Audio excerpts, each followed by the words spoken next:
So I'm going to describe the AutoScholar Advisor project, and this is something we've implemented which assists in the tracking of student progression, and it assists us in auto-generating advice both to students and to student advisors and program managers. And we'll conclude with an invitation to other institutions to get connected and be involved in the project. So the overview, these are some of the topics we'll cover in the AutoScholar Advisor. So this describes some of the functionality and then describe how to connect institutions to that. So going into it, we define progression here from the problem of trying to identify where there might be bottlenecks in academic programs. And by bottlenecks, these might not be the same as pass and fail rates, because failing a course may or may not inhibit progression in that, for example, if it's an elective course that has a high failure rate, then elective courses are normally something that students can work their way around, whereas if these are core courses that serve as prerequisites and co-requisites to many other courses, then that may inhibit the overall progression by students. So the intention in this project, in the first phase of this project at least, is to identify those specific courses which inhibit overall progression and which have a high overall failure rate. And we'll see that this is quite a complicated thing to do because there are many routes by which students pass through academic programs. So we'll develop a progression map, and some of the applications of this progression map will be to allow us to independently assess whether these gatekeeper courses exist. And when we say independent, we mean that we are not relying on someone from within the academic program to report outward that there is this issue. We want to be able to independently of some report to just look at the data and determine whether such an issue exists.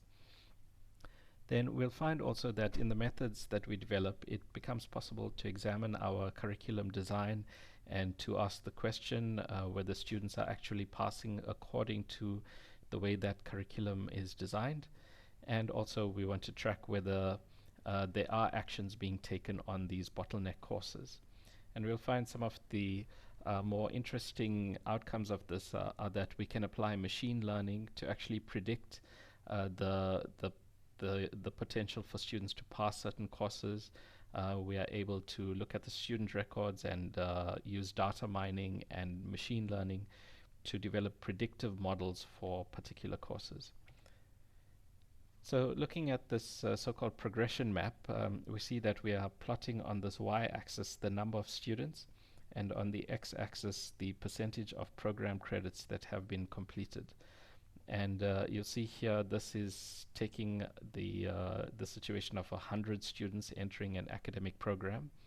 And we may find that after one semester, so each edge here represents one semester. So after one semester, 30 students have only passed 10% of the program credits, whereas 70 students have passed 20%. And I should mention here that I'm taking a basis of 5 semesters. So this is a 5-semester program, which doesn't really exist, of course, but it allows me to report on easy numbers like 20%, 40%, and so on. So we require in this proposal of a program that everyone is supposed to pass 20% of the program credits after one semester, but in reality actually only 70 are passing and 30% are passing only 10%. Then we might find off that 70% that passed everything, we will only have a certain number that will go on to pass 40% in the next semester, and then another large group which will pass only that number of credits in the next semester, and that group may further break down after that. So this progression map gives us the various routes by which students are passing through an academic program. Of course, the ideal situation is that if we enter with 100, then 100 will go on to pass everything. So there does exist this minimum time to progression, but in reality, we know that we don't achieve 100% of the students passing everything throughout. So this way of mapping out these progression routes at least helps us understand the frequency with which particular progression routes are being applied by students. And if we can understand this, we can think about certain practical things that we can do. For example, if we detect that there's a large number of students that fail out here and have a specific set of courses that they need to carry, then we can adjust the timetable such that this becomes possible, and so that we try to maintain overall a good throughput. So that's just one of the practical outcomes. So we developed this as the AutoScholar advisor system, and so let's look now at the AutoScholar advisor system, and let's look at some of the progressions that we can observe there. So this is something that integrates into an institution's into its database and its server. So I'm going to log in with my regular access credentials, and you'll see it's reading directly from the database these schools that are in the College of Agriculture, Engineering and Science. So if we select an academic program, if we select a school within that college, then that brings up all the programs within that college. So if we then select an academic program, then that will calculate for us the major obstructions to overall progression. And we can apply the algorithms which perform the progression mapping for us. And when we do that for a specific program, this is one of the more complex graphs that we observed. So again, this is the same map as before. An edge represents a semester. We are plotting the number of credits. In this case, it's number, not percent. So we are plotting the number of credits passed on this axis and the number of students here. And you can see with the real-world data, the situation is significantly more complex. So we see many, many more progression routes than we had anticipated earlier. So just to remind ourselves, going back earlier, we can see that we had something that we could extract some meaning from.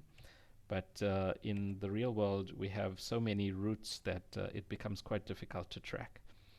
And maybe to point out some features here, we can see 4 spikes here, and these are actually the majority of students. So the majority of students are on the minimum time. They are passing more courses, at least for the first 4 semesters in this program, perhaps 5.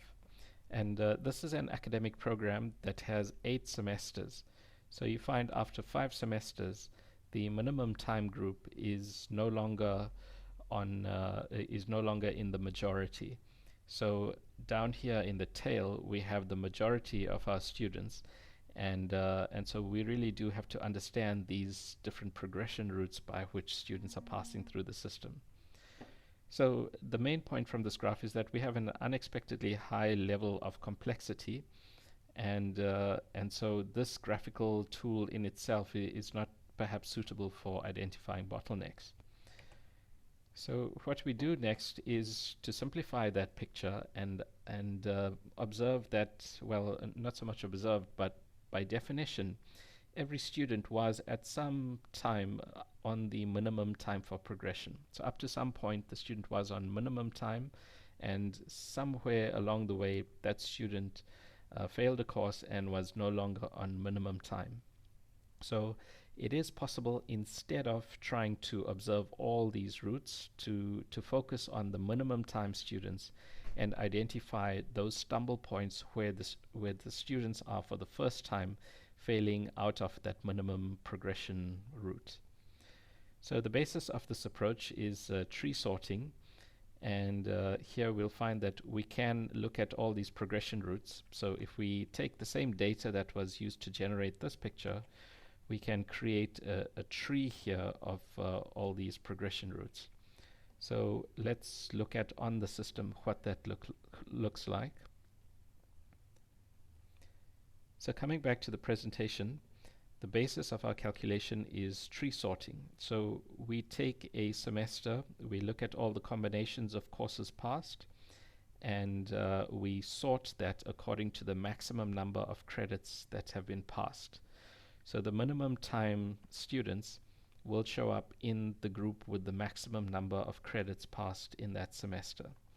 And so we can track those minimum time students and observe how we are losing students to that from that group. So if that's the minimum time group, we can see that perhaps this, let's see here, we are losing 3 students due to passing only those courses. And when we compare this with this group of courses, we can work out which courses were not passed in that semester. And so we are then able to change our focus and ask, what was the stumble point that resulted in otherwise successful students failing out of that? And so if we do that, we can see here that there are specific courses with high failure rates and which do serve as prerequisites to multiple subsequent courses. And so those are then the identified courses that deserve additional attention and which, if we can achieve a better outcome for, that we will then go on to see an improvement in our overall throughput. So that's the one application, and as we mentioned, we can use such information for planning. So we can plan out timetables and perhaps look at additional support. So if we are aware of where those stumble points are, then we can apply all kinds of additional support to that. And of course, this also assists with the transparency and exposure in that we are then able to report on exactly where the stumble points are without relying on people who are already teaching in that program to report on this. So this is one thing in terms of identifying our major bottlenecks. But of course, we want to do more than that. We would like to generate real advice to students and academic program managers. So we also need to understand our curriculum structure. And by curriculum structure, we mean the sequence of courses. So in a particular semester, in a particular year, there's supposed to be a certain set of courses. So that's the first simplest aspect, that we have courses and they need to reside in particular semesters, or we intend for them to reside in a particular semester. And also then those courses have prerequisites and co-requisites, and we need to ensure that those rules are being respected as well. So this curriculum structure, although it's typically reported in handbooks and on university websites, it's not something that's often recorded in university databases. So curriculum structure, in the absence of a curriculum structure in terms of a data structure that we can use for assessment, when that is missing, we are severely limited in the types of advice we can give to students. Now, if you recall the tree structures that we looked at earlier, we said we could sort the combinations of courses in a given semester. And when we do that kind of sorting and we look for the maximum credits passed, then that can actually be used to infer which courses reside in which semester. In other words, we can deduce the curriculum structure from the student records. And when we do this, we've observed that we achieve accuracies of about 92%, which means that without doing anything, without putting in any additional information, just allowing the algorithms of the AutoScholar advisor to data mine the student records, we can fairly accurately predict what the curriculum structure is. And if we want to catch that last 10% of error in the curriculum structure, in the deduced curriculum structure, we can of course apply an editor, which lets us bring that back to 100%, and then we can say we absolutely do know the curriculum structure. On the other hand, we could also say, well, if that is how students are passing the curriculum, then that is the curriculum. And this brings up the notion of the different types of curricula that could be defined. So we could define the designed for curriculum, so the curriculum that we sat down and we said this is how we intend for this curriculum to work. Or we could define also the operational curriculum. So the academic program managers might say, well, although this is the curriculum, we know in reality that it operates like this, and students really start doing this course in that semester. And then there's the experienced curriculum. So students may differ from these opinions. Students may say, well, although that's the intention, in reality, this is how the curriculum is experienced. So if these curriculum objects are defined, then there's quite a large amount of additional analysis that we can do, and more planning, and some of that is shown here. So in this slide, we are looking at some of the advice that the system is auto-generating to students. So it's here it's simply looking at the number of credits passed in the semesters. And so it's telling the student when he's operating as the curriculum is intended, or it then starts to tell the student when he's starting to fall foul of that, and then perhaps the student has performed better in the next semester, but it advises the student how to continue doing that, and so on. So you can advise the students just in terms of the number of credits that have been passed. You can also take the deduced curriculum and map a student's and individual student's records against that curriculum. So for instance, here we can see at a glance which courses the student still needs to complete. So marked in blue are the courses that have been passed, and in red are the courses still to be passed. So at a glance we can understand that perhaps this is a third-year student, and looking at some of the numbers, we can tell that the student has taken some extra time to pass some of those courses. And so we can map the students, not only the students' records, but also the time that the student has spent passing those courses. And that allows us to try and estimate the overall progression rate by the student. And so we can generate advice like this. So here the system is giving the student the credit weighted average and estimating the year of study, and it's also showing which courses the student has taken additional time to complete, and it's estimating using some credit weighting. It's estimating the additional time taken by the student, and it's also giving this rather stern advice to the student. Your study is subsidized by the government. By taking this extra time to complete, you've cost an additional number of rands to the state and the university, and this is also an estimated loss of earnings to the student. And obviously there are many assumptions behind this, but of course it is quite useful to be able to say such things to students. We also find that students take this kind of advice quite seriously, that when there's an academic advisor dispensing such advice, the students tend not to act on that, whereas when it's a system-generated message, for some reason students are much more sensitive to that. So that's another aspect of student advising. And further to that, we might consider, well, if we get this kind of broad advice, is it not possible to give more specific course advice? So to do that, we can think about machine learning on the data, on the student records. So is it possible to create a predictive model that gives us the likelihood of a student succeeding at a certain course when given particular data? So there might be biographical data, there might be student records, and so on. So given this information and given the academic program structure, can we determine what the likelihood is of succeeding? And the first question to answering this, or the first aspect of answering this, is to look at how well the courses are correlated. So given that we have the curriculum structure now, we can try mapping our courses in a given semester. So we are showing here the courses in the first semester of the first year, and we are plotting that against the courses in the second year. So we are interested in does the success rate, do the marks that students achieve in these courses, do those have any relation to the courses in the second year?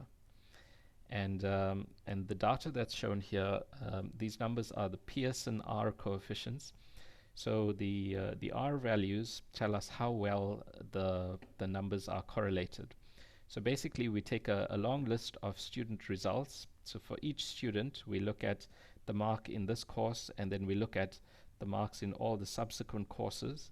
And we do that for all students who registered for both those courses. And these numbers tell us how well the correlation works. So if we get a number that's close to 1, that means very good correlation. If we get a number that's closer to -1, then that's a very good inverse correlation. And if we get a number close to 0, that's that tells us that there's no correlation, that it's a complete scatter. And here we can see that we get moderately good numbers. So numbers of around 0.45 and upwards are considered relatively good correlations. And using that, we are highlighting here those numbers which have those relatively high correlations. And if we look at the way this curriculum structure works, we've got here a course that is supposed to serve as the prerequisite, or it's supposed to serve as the introductory course to a number of these other engineering courses. Whereas if you look at the correlation index, it doesn't correlate at all. In other words, this course is not doing its job of serving as introductory material to the subsequent courses. So that's an issue that we can pick up just from this exercise. We can see, on the other hand, physics does correlate extremely well with all the other courses. So this is a good course that might be used for predictive purposes, and so on. We see certain things that that we might expect. So, for example, if we look at chemistry, chemistry is a very different skill set to mathematics, and we see a slight negative correlation there. Also, engineering business, that might well correlate poorly with certain other courses. So you can see low correlation numbers here. Interestingly, it does correlate with mathematics, and so on. So even though we are not really trying to use this for advice giving purposes, simply doing this exercise does reveal particular things. And in fact, it's only possible to ask questions like this once we've deduced the curriculum. So we can use a picture like this to try and understand how our courses are connected to each other. Just to point out that there are sources that are not related to how things are connected academically. There are sources of poor correlation.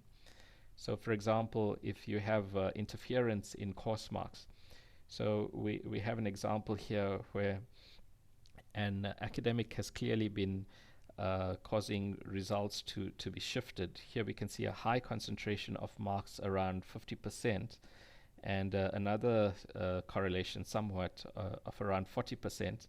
So this is an example where there's some interference in course marks. So sometimes you'll see this kind of behavior if you have a high failure rate course, and the academics involved might be doing things to improve the statistics. So this is something that's useful to be aware of.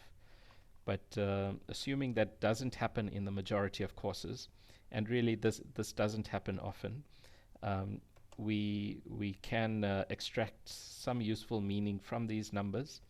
And with this kind of spread of correlation, it is possible to start predicting the likelihood of any given student in passing a course. So this introduces the field of machine learning. And here I'm taking a simple case study where we are trying to fit the likelihood of passing Reactors 3. So if we take the Reactors 3 course, we have data of students who have passed and failed it, and we can look back at their previous results, and we can look at their Reactors 2 mark, the Maths 1 mark, economics, psychology, and so on. And this case study is deliberately chosen because it's not that easy to fit this data. So if you look at the past group here, you can see there is a combination of marks that can give us passes. If you look at the failed students, there's also a combination, and there is overlap. So there's 40 to 60 in reactors 2. There are students from that group that have passed and have failed. So it's not so easy to just fit one of these. Similarly, for maths, we have students that have failed the first time around and who have passed and failed. And there are even students who have passed maths 1 but have failed reactors. So there's maths and then economics and psychology, similar things. So it's not so easy to fit this data, and the correlation index is something on the order that's similar to these correlations here. So let's see how the algorithm performs. So this is a machine learning algorithm using identification trees. So that's built into the AutoScholar system. So when fitting our student data, we get back a logic package that looks like this. And if we interpret this graphically, which I'm showing here, what the system is doing, what the system is recommending, excuse me, it's recommending that we ignore the economics 1 and psychology 1 results, and that we start by checking reactors 2. And so if the result is 0 to 40%, then you will fail reactors 3. There's a strong probability that you'll fail reactors 3. If you've passed in that region, then there's a good chance you will pass reactors 3. But if your mark is in this middle band, then it's not enough to just look at reactors 2. You have to check maths 1 as well. And so if you have that result and you've passed maths 1 the first time around, then you will pass reactors 3. And if you failed maths the first time around, there's a good likelihood you will fail reactors 3. So you can say we have a logic package which we can also view as a model that helps us predict what students will do. And we have to be careful in how we view that. It is a model which has fit the data 100%. So you can say we've fit the data. We can't necessarily say this is predictive as yet. That's something that we do need to check. So anyway, what can we do with all these algorithms and this data mining capacity? So we can, of course, look at data-driven curriculum redesign and being able to understand whether our prerequisites and co-requisites make any sense. We can provide customized student advice, and of course, we have to be careful in how we dispense that advice. I mean, although the system is predicting in this example whether or not a student is likely to pass or fail, it's not so clear how you would give such advice to students. So it may simply be that we use that information to change the curriculum, or it may be that we flag particular students for additional support. But how you use that, or how you advise students to undertake that additional support might be something that becomes quite political. So one has to be quite careful in acting on these outcomes also. So although we may have this information, there is non-technical work to be done in acting on this advice also. The tools also allow for monitoring of the program revision. So being able to identify that yes, there is an issue in this particular program, and we then want to see that there is some kind of action being taken to improve that program. So this helps to monitor that. And of course, the system, it's not intended to be a kind of big brother approach, right? We do want the system to be giving advice within the academic program without relying on external parties to have to require that. So a lot of this is aimed at dispensing advice to the disciplines that are giving that academic program, that are presenting those academic programs. So we want to create advice for managers of academic programs. So we want to move from a situation where we are acting preventatively. We want to be able to predict, or rather we want to be preventative. We don't want to be curative. We don't want to observe a problem, and we don't want students to fail out and then take action. So we want to be able to develop models that will help us understand why certain issues are rising in overall progression, and we want to provide advice in time so that the students don't fail and then come back afterwards for advice after the fact. So that's the system as it is currently, and of course there are many other aspects of functionality that are developing, and a lot of that happens in the research space. And the intention, the way that this functionality develops is by more people getting involved with it and more people using these methods in managing their academic programs. So it's important to point out first that the system is not held by any institution in particular. So this is something that was done quite carefully. There isn't any university that owns this AutoScholar system.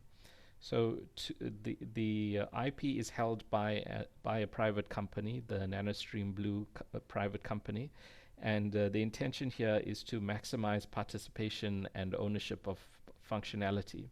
So it's not the case that any institution getting connected to the system is then reporting its data to any other institution. So it is you could say, a decentralized approach.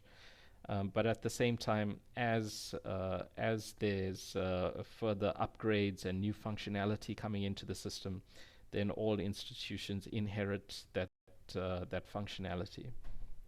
And then, of course, another reason for doing it this way is that we want commercial grade software development. We don't want software that's difficult to use or something that's not user friendly and something that will require lots of maintenance. So we want a system that uses all the modern approaches to developing software, which means that it's very user-friendly, it's very easy to maintain, and all those good things. So those are not normally things that we pay attention to when doing research, but of course through the IP being in a private company, we are able to do that. The aspiration is that there's no net funding required by institutions to be involved in the project. So the implementation is funded by research. So each institution would identify particular issues and which are of general interest and which can be published, things that can be published in the literature. So we identify an issue and then we design functionality towards that issue. So through research funding, we are able to develop the functionality and hence access to the system. And there is good publishing potential in this field.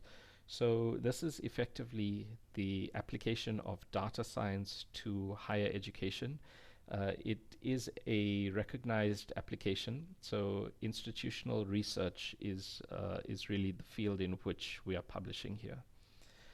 And then, of course, post-implementation, again, there is external funding that's available, and all of that helps to ensure that the net funding required to maintain such a system at any institution is zero. So another important aspect of interest here, and this is new functionality being developed, that involves the transfer between institutions. So we are observing that there is success to be had when students exit one institution and take up studies in another institution that they are better suited for. So you might have one institution that is more practically oriented, and students that have started out in a more theoretically oriented program or institution may wish to switch there. or the reverse might be true, or it might be an institution that's more research oriented and simply you've successfully completed studies in one institution and you want to go on to research. So by more institutions being connected to the system, we are able to benchmark our curricula, look at curriculum equivalence mapping, mapping student biographical information, and understanding what types of students will have a better chance of success in what types of institutions.